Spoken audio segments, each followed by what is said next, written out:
What is organizational psychology? Study of organizational psychology focuses on how organizations can utilize what psychology has to offer in terms of understanding. Organizational psychologist इस corporate sector के अंदर कैसे role play करते हैं to enhance the output and the performance of the organization? इसी company के chief executive को भी कोच करता हूँ. आपको इंस्पायर क्या किया उस टाइम पे? It was so inspiring. मैंने कहा अच्छा साइकोलॉजिस्ट ये सब कर सकता है. तो दिस इज सो इंटरेस्टिंग और I thought this is what I wanted to do. You will find a way to enter into the organization. आप ऊपर से आते हैं. You don't go like a taker. ठीक है. You go like a giver. Any message for the audience, especially for my psychologist? I always went for the book. I always went for the training. तो जो जाता है इधर वही बाहर आता है. Bismillahirrahmanirrahim. Iyyaka na'budu wa iyyaka nasta'in. This is Dr. Ambreen Gul. And by profession, I'm a psychologist, I'm an educationist and a media analyst too. जो आज का हमारा पॉडकास्ट है उसका प्राइमरली जो मेन फोटे है वो ये है कि हम जितने भी psychologist who are working in the different fields, so I just want to bring them all together on one platform. और हम चाहेंगे कि हम डिफरेंट एरियाज डिफरेंट एक्सपर्टीज़ के ऊपर बात करें कि जिससे हमारी आने वाली youth and specially the ones who are studying psychology उनको बहुत हेल्प मिलेगा. तो जो आज मेरे गेस्ट हैं, he is very close to my heart because he is my class fellow और हमने इकट्ठा जो है वो पढ़ा है. We were class fellows in masters. Psychology पढ़ी हुई है, लेकिन I guess the area he opted is one of that area जो उस टाइम पे हार्डली लोगों को पता भी नहीं था. And that is what all about the organizational psychology. और मोस्टली हमारे टाइम में लोग या मैक्सिमम क्लिनिकल साइकोलॉजी पढ़ते थे या थोड़े बहुत चाइल्ड साइकोलॉजी की तरफ जाते थे. सो ही इज़ द वन जिन्होंने ये एरिया ऑप्ट किया. एंड माशाल्लाह today he is the CEO of possibilities global and he is the author of 10 books. और माशाल्लाह ट्रेन करें जी CEOs को, कोच हैं और बहुत ही मेरे प्यारे दोस्त हैं. कैसर अब्बास. हाँ जी, अस्सलाम वालेकुम. क्या हाल है ताड़ा? After such a long time. I'm super delighted to be able to sit here with you. Oh yes, thank you so much What for an your honor. time. Yeah. It's an honor for me, honestly speaking. And I'm delighted as well. Delighted. आज हम excited है. आज हम अपनी पुरानी memories को भी बड़ा recall कर रहे थे और हम enjoy कर रहे थे. तो कैसा लग रहा है आज इतने सालों के बाद जब हम मिल रहे हैं और जैसे मैंने तुमसे शेयर भी किया कि हमने एक प्लेटफॉर्म बनाना है जहां हम साइकोलॉजिस्ट को इकट्ठा करें. And this is the need of the time that we should talk on psychosocial issues. आजकल जितने नफ्सियाती मसाइल हैं, फिर सोशल इश्यूज़ हैं, फिर और इसका जो है, तो मुझे लगा कि अब चूँकि दुनिया जो है this is the digital era, this is digital world, तो क्या ऐसा किया जाए कि हम साइकोलॉजिस्ट को इकट्ठे करें और उनसे देखें कि उनकी एक्सपर्टीज़ जो हैं वो क्या हैं. तो let me start with that कि लोगों की इंफॉर्मेशन के लिए in a layman's term how you will define what is organizational psychology? पहले तो I need to gather my emotion. मुझे यकीन नहीं आ रहा we are talking.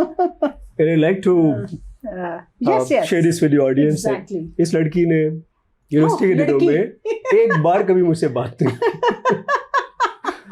So connecting with you and having this conversation with you, it gives me a very different kind of delight.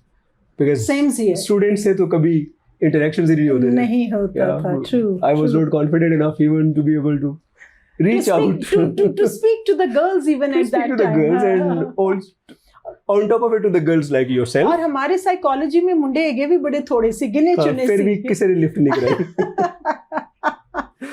अच्छा जी. और लेकिन मुझे बड़ी खुशी होती है कि माशाल्लाह जहाँ पर आज आप जिस मकाम पे पहुंचे हो, स्पेशली वो एरिया, मुझे ये लगता है कि पाकिस्तान में you are one of the pioneer of this field.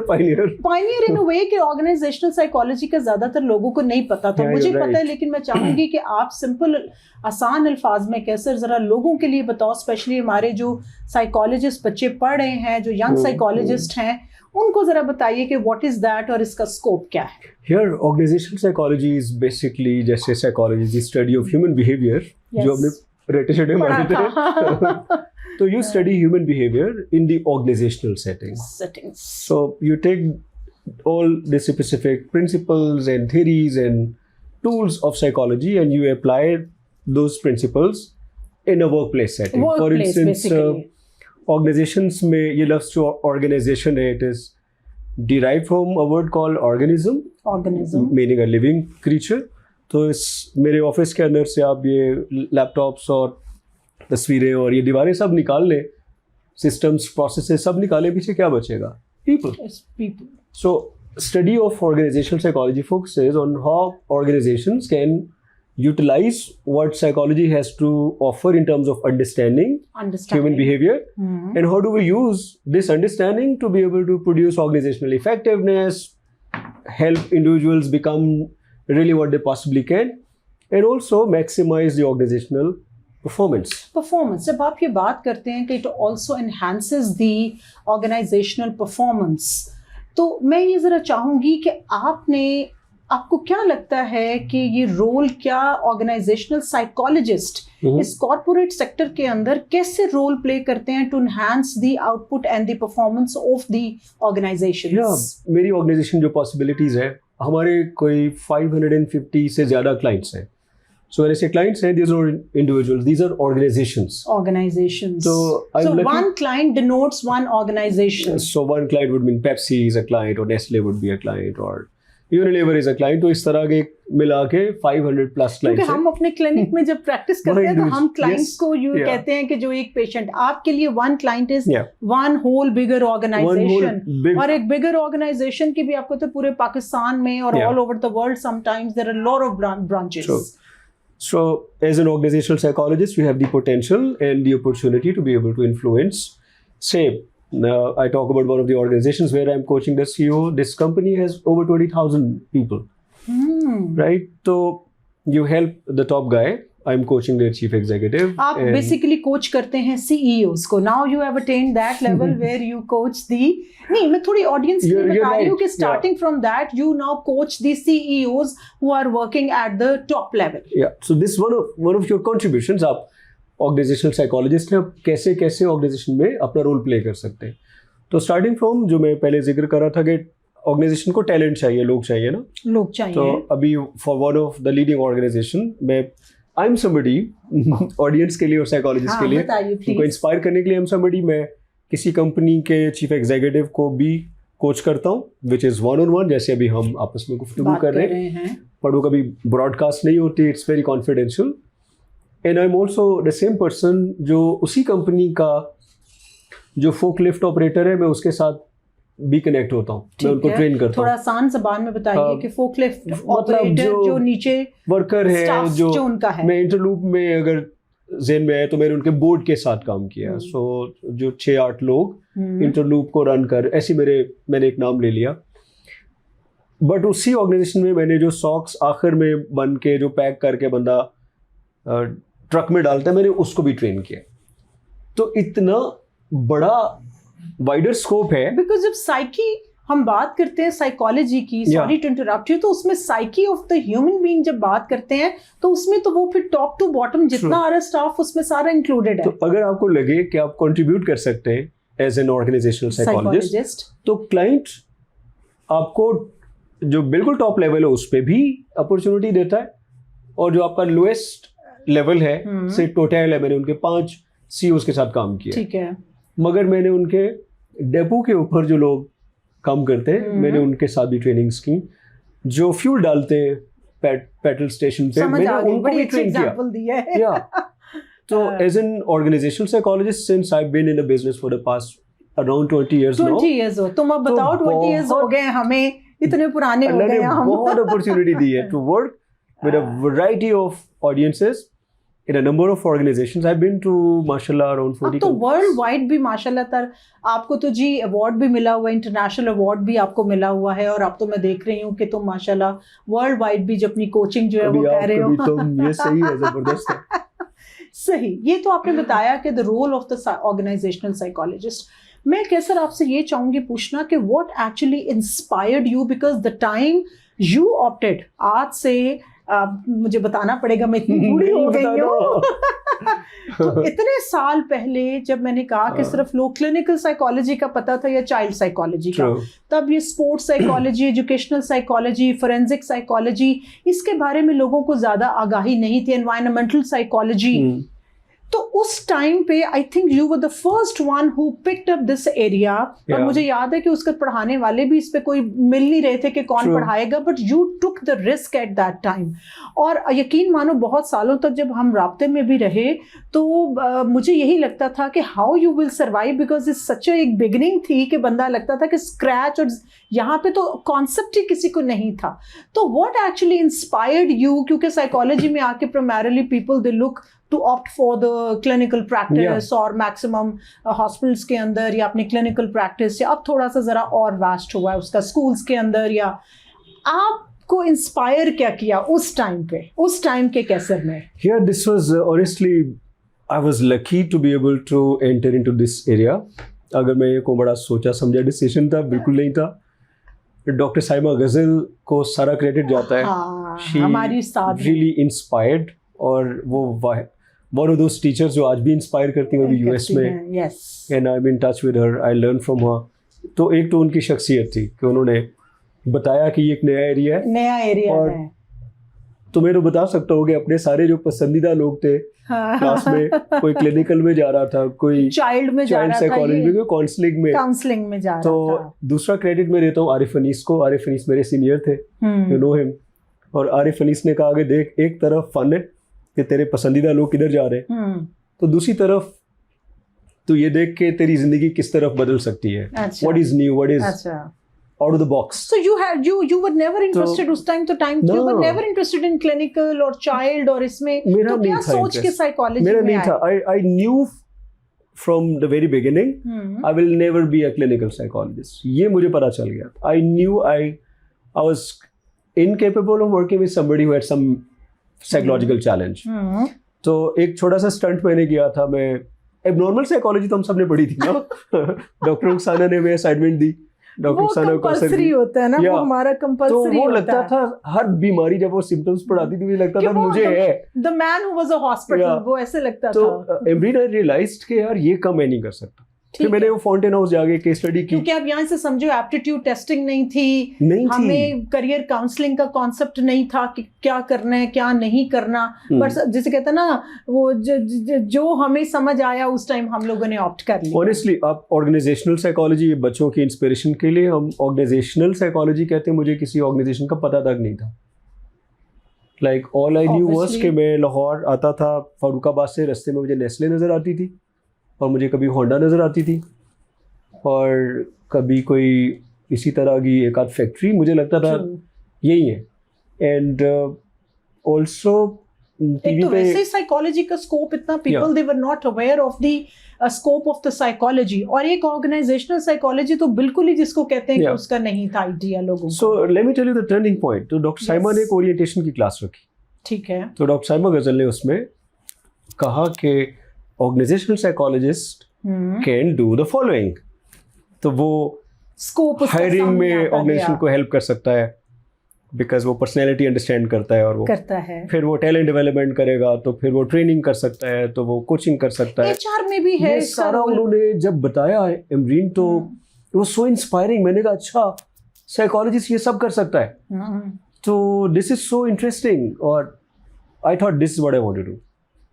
Problem organisation कभी अंदर से देखी नहीं थी। हाँ, कोई अंदर घुसने नहीं देता था। हाँ, एग्जैक्टली। तो वो एक अलग स्टोरी आप मुझे पूछेंगे तो I will share with you आगे का जर्नी। बट आई बिलीव कि ये जो एक डिसीजन है, चाहूंगी कि आप थोड़ा सा, because I personally as your class fellow, as a friend, as a colleague, have seen your struggle. माशाल्लाह, कहाँ से आप स्टार्ट होके कहाँ तक आपने रीच किया। तो यू आर अ लाइव, जिसको कहते हैं ना, एग्जाम्पल, एंड जिसको कहते हैं कि एक इंस्पिरेशन हो फॉर द यंग साइकोलॉजिस्ट के लिए। तो मैं चाहूंगी कि आप थोड़ा सा अपना ब्रीफली जर्नी शेयर करो, just to motivate the people who want to enter और टू जॉइन दिस फील्ड।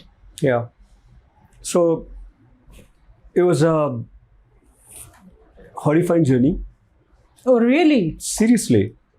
क्योंकि हमने वो सारा पढ़ तो लिया, साइकोलॉजिस्ट चेक कर सकता है, लेकिन उनकी में करो है मसला आ गया। के अंदर कोई अंदर लिटरली घुसने नहीं देता था, and we didn't know, we were not taught how to reach out to an organization, what to say, what not to say, to do's and don'ts, organisation को जाके पिच क्या देनी है, बताना क्या है, कम्युनिकेशन नहीं थी, कॉन्फिडेंस तुम्हें पता है एग्जैक्टली था ही नहीं, बात करनी नहीं आती थी, इंग्लिश नहीं आती थी तुम लोगों की तरह की।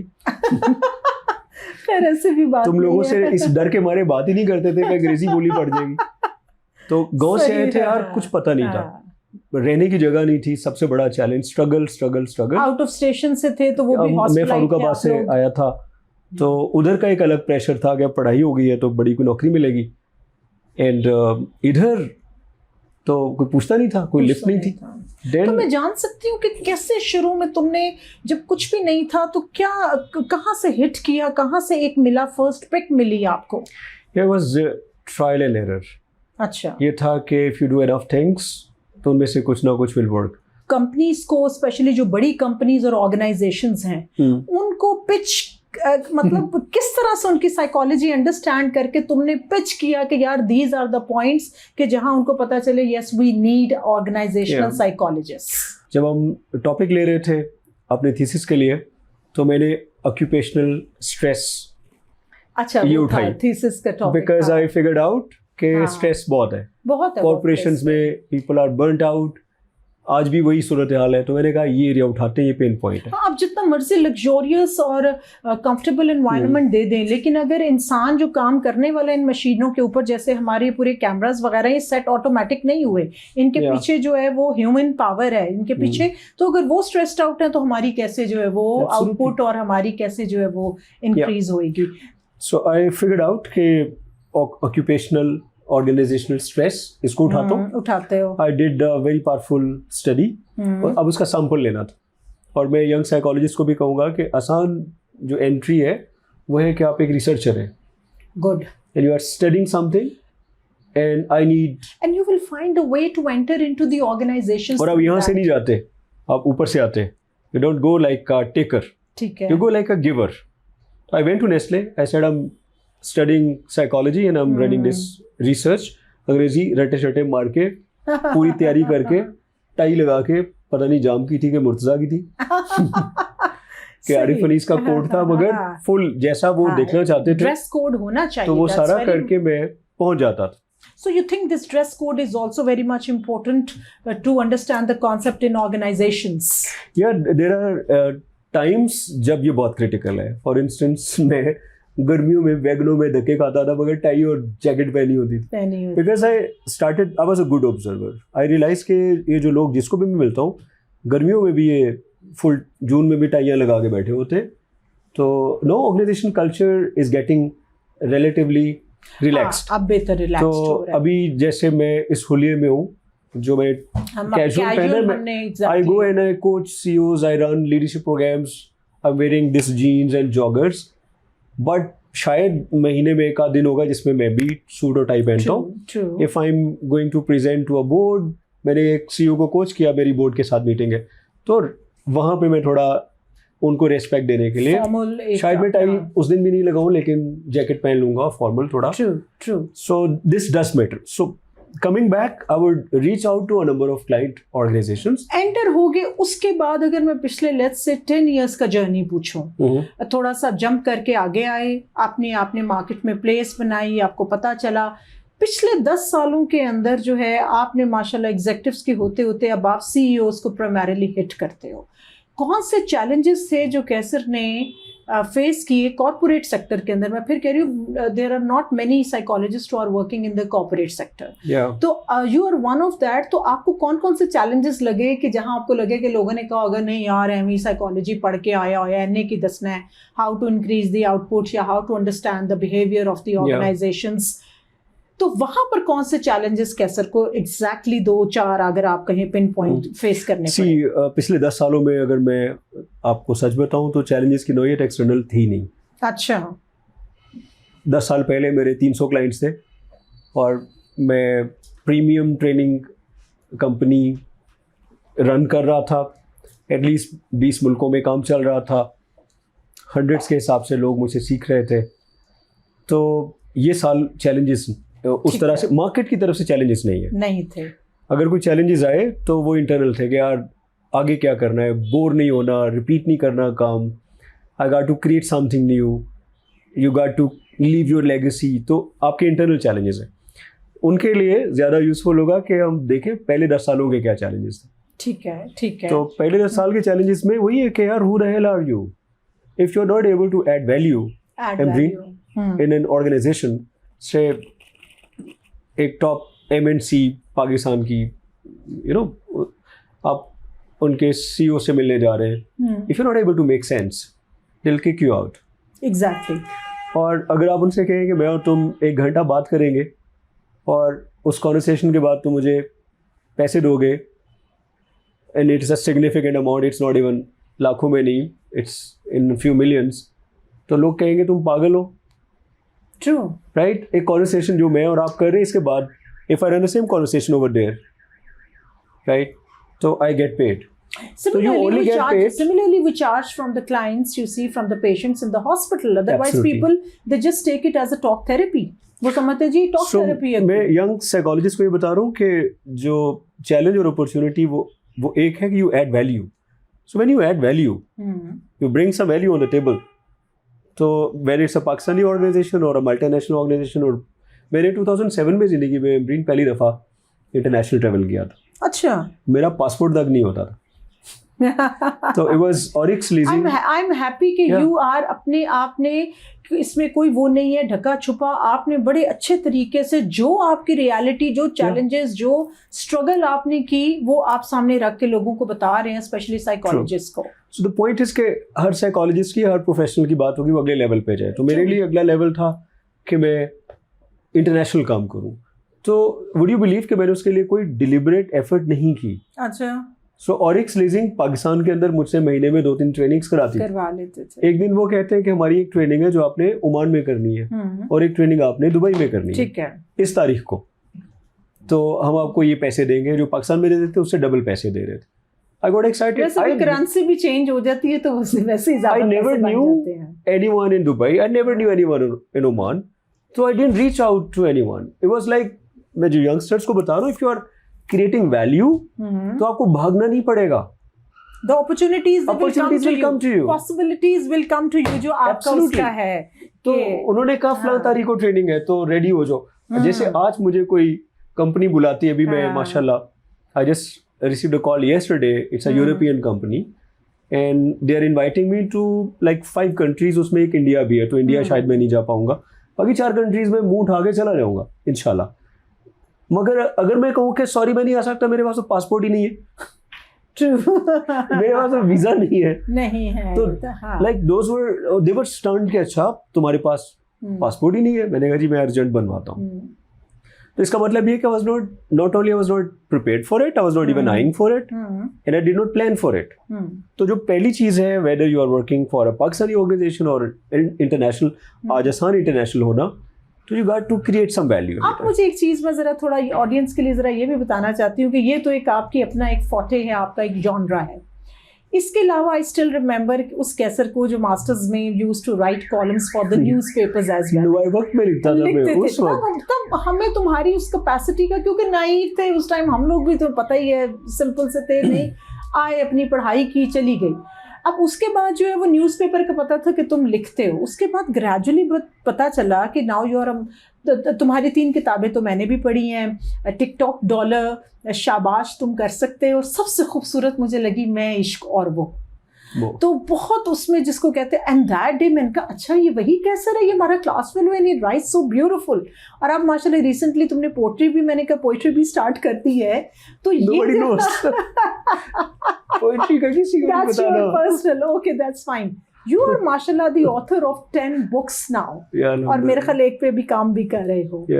How it feels and how it is, आपने भी वैल्यू एडिशन की बात की, तो ये जो राइटिंग का सारा काम है, जो ताकत तुम्हारे पास कलम की है, जो मैं हमेशा कहती हूँ मेरे पास नहीं है, मिसिंग है, somehow I can't express myself through writing, इस कितना हेल्प आउट किया कैसर की पर्सनालिटी ग्रूमिंग के अंदर?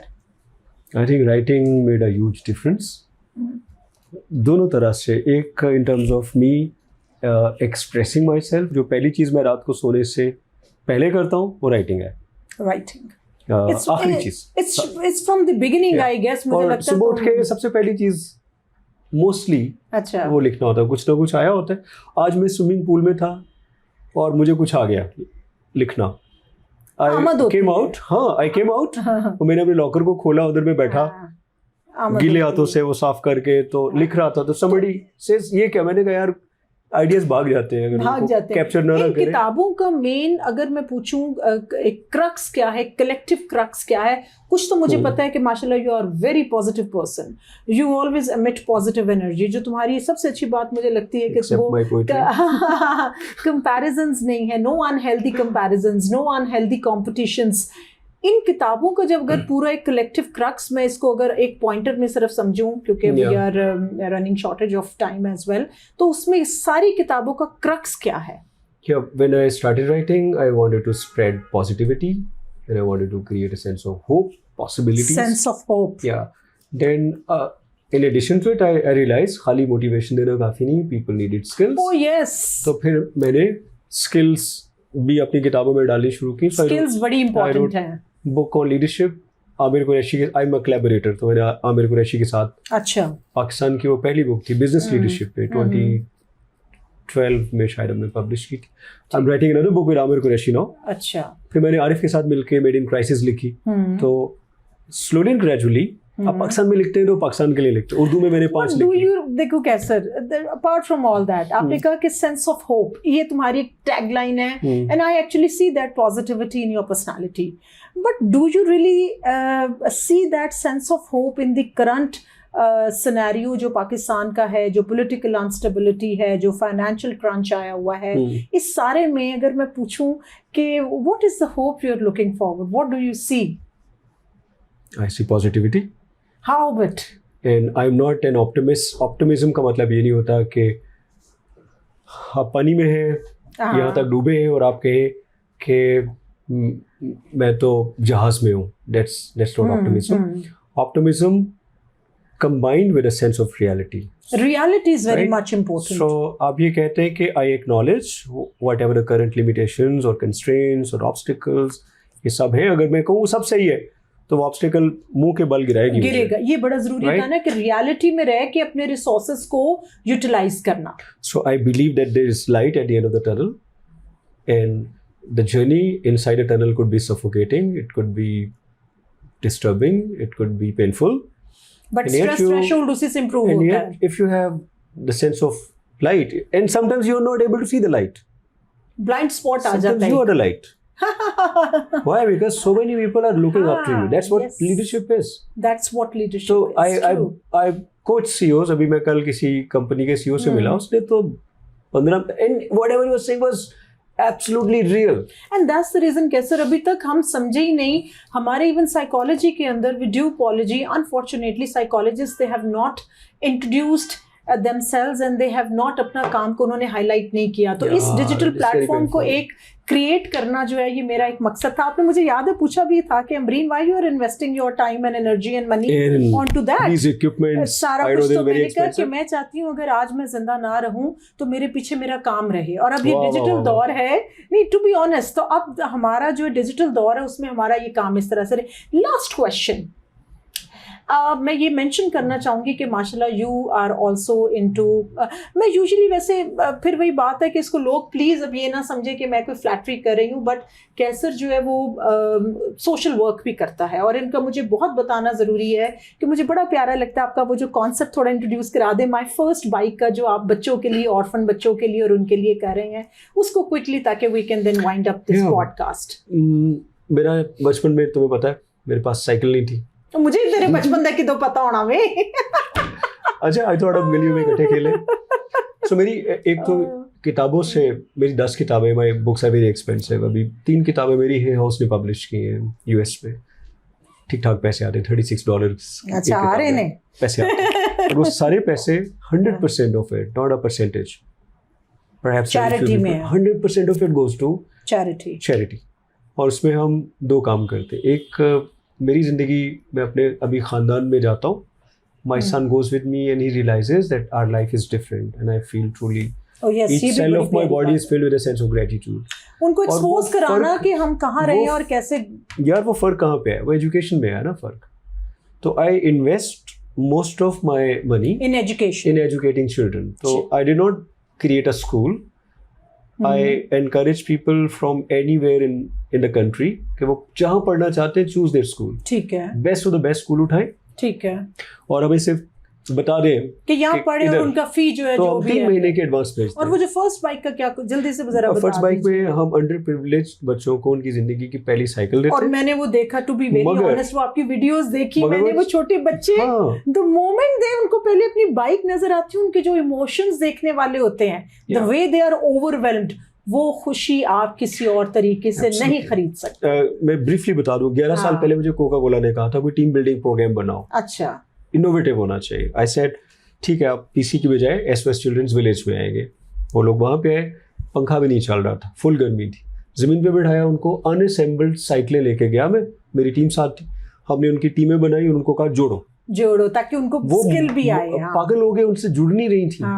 तो वो पूरा जो एक प्रोसेस है उसमें टीम के जितने डायनेमिक्स हैं, leadership, trusting and communicating and relying on each others judgement, conflict match, सब कुछ उसके अंदर वो हुआ. फिर उसके ऊपर हमने 2-3 घंटे डिस्कशंस की, डीब्रीफ्स हुए, एंड कोका कोला की team left with a lot of learning, जिसके लिए मैंने ठीक ठाक पैसे चार्ज किए. ठीक.